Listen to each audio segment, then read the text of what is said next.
Hubo un tiempo en el que la idea de una América Latina independiente parecía poco más que un sueño, y en ese escenario aparece una figura que no solo soñó con la libertad, sino que le dedicó hasta el último aliento. Su nombre, Simón Bolívar.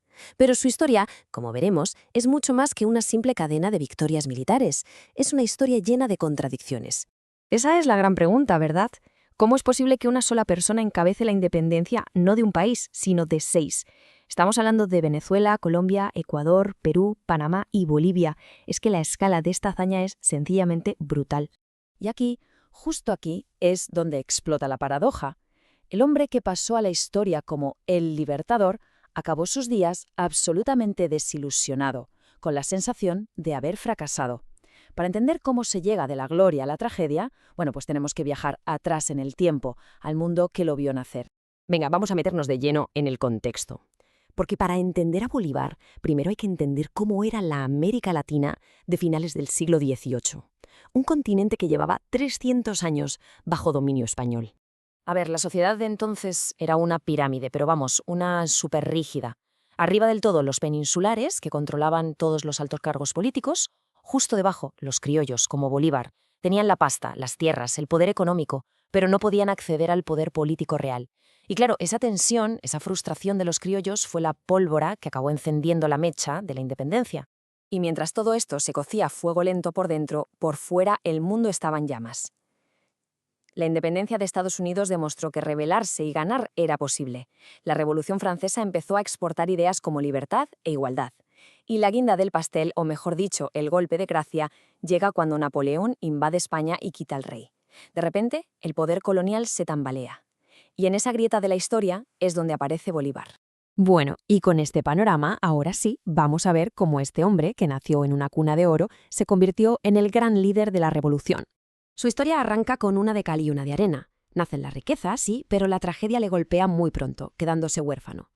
Su tutor lo empapa de las ideas más revolucionarias de la época, las de la Ilustración.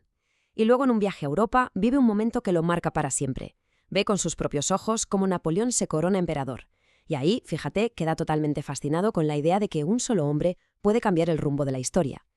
Poco después, en Roma, hace ese famoso juramento, no descansar hasta ver a su tierra libre. Pero ojo, que nadie piense que fue un camino de rosas. Su primer intento serio, la Primera República de Venezuela, se va al traste. Y Bolívar tiene que salir por patas al exilio. Ahora, aquí es donde vemos de qué pasta estaba hecho. Porque, ¿qué hace la mayoría de la gente ante un fracaso así? Se rinde. Él no. Al revés, se pone a analizar los fallos y vuelve con una convicción todavía más fuerte. La persistencia, sin duda, era lo suyo. Y vaya si volvió. ¡Madre mía! Lo que vino después fue, bueno, una cadena de victorias militares que eran una auténtica locura, una audacia total.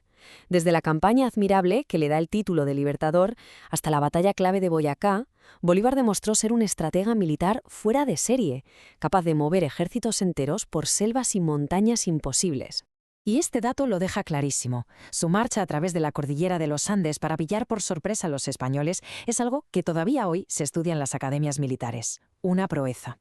O sea, que no se trataba solo de ganar batallas sueltas, no. El objetivo era mucho más grande. Era fundar repúblicas. Vale. Con las victorias militares en el bolsillo y la independencia casi asegurada, Bolívar se lanza por su proyecto más grande, el más ambicioso. No quería un montón de países pequeñitos y débiles. Su visión iba mucho, mucho más allá.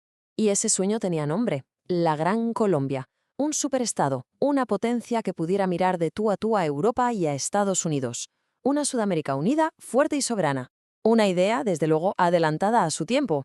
Pero ya se sabe lo que pasa con los sueños más grandes, ¿verdad? Que la realidad siempre tiene algo que decir.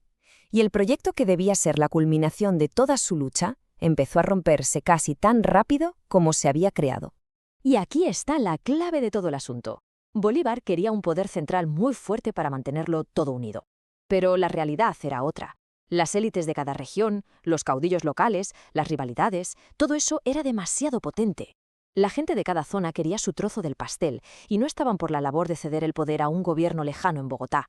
Entonces, para intentar que todo no se viniera abajo, Bolívar pone sobre la mesa unas ideas que, vistas hoy, son muy polémicas. Presidencias casi de por vida, un poder ejecutivo con muchísima fuerza, Le daba pánico que el caos de una democracia demasiado abierta se cargara las nuevas repúblicas. Y claro, esto fue la munición perfecta para sus rivales, que no tardaron en acusarle de querer ser un dictador, un nuevo Napoleón en América. Al final, la cosa no aguantó. Las tensiones internas fueron demasiado fuertes y el sueño se hizo añicos. Venezuela se separó, luego Ecuador, y la Gran Colombia se deshizo en los países que hoy conocemos. Para Bolívar esto fue un golpe personal terrible, devastador.